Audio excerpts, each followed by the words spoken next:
Well, the quote, big beautiful bill has just a couple days left to be signed by the president before a Friday deadline, and now it's been sent back to the House. Joining us now is NBC Washington correspondent Alice Barr. Alice, the House just gavelled into session for today. Walk us through what we can expect today. And I'm hearing that weather may play a role in this? Yeah, that's right, your favorite. But as far as what's happening inside the House chamber, there's kind of a procedural round of discussion that is kicking off this morning. So especially because of what you just mentioned, there's been some wild weather across the country that's canceled a lot of flights.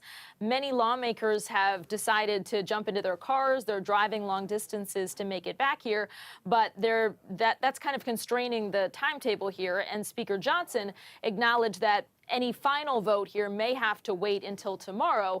They're kicking off, though, by going through some votes about the Rules Committee met overnight and advanced this. And so there's kind of some procedural nitty-gritty going on this morning. But the bottom line is, once it gets to the full House floor, to the full final vote, are there going to be the numbers there in order to get this across the finish line? Because the Senate had to make some changes to bring some holdovers along so that it could squeak through the Senate just barely. But that means some changes that House Speaker Mike Johnson acknowledged went a little bit further than he would have preferred. And now the House has to sign off on those changes without making changes of its own if it's going to meet this Friday deadline. President Trump wants to get it to him. And there are some grumblings that people aren't thrilled about that. I see. How much pressure is it on leadership to get this thing signed to get to the president's desk by Friday? Right. So to get it passed so the president can sign it on Friday, there's a lot of pressure. I mean, this is essentially President Trump's domestic policy agenda on the line here. We're talking about everything from extending those massive Trump tax cuts that started in his first term, were set to expire, and this bill makes permanent, to, funding defense, funding deportations, funding border security. There's a lot that's wrapped up in this. No tax on tips, no tax on overtime. A lot of President Trump's promises, campaign promises, and what he's been talking about since he's been in office. It comes along with also cuts to Medicaid that are pretty substantial, part of what's aimed at offsetting all of those costs and the new spending I just mentioned. And that's been at the core of what has caused a lot of the hang-up. There are fiscal conservatives who don't think that this bill does enough to cover its costs. It's expected that it will add more than $3 trillion to the deficit.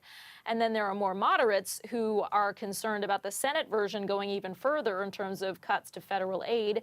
And there's another big number we've been talking about there, more than 11 million Americans expected to lose their health insurance through cuts to Medicaid and other health care programs through this bill. Could we see enough Republican holdouts in the House to possibly derail the bill?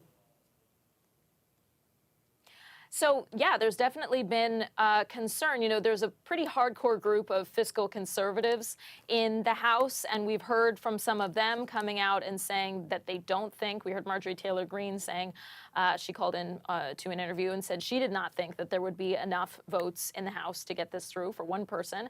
And so they can only afford to lose three. As in the Senate, in the House, they can only afford to lose 3 Republicans and get it across the finish line.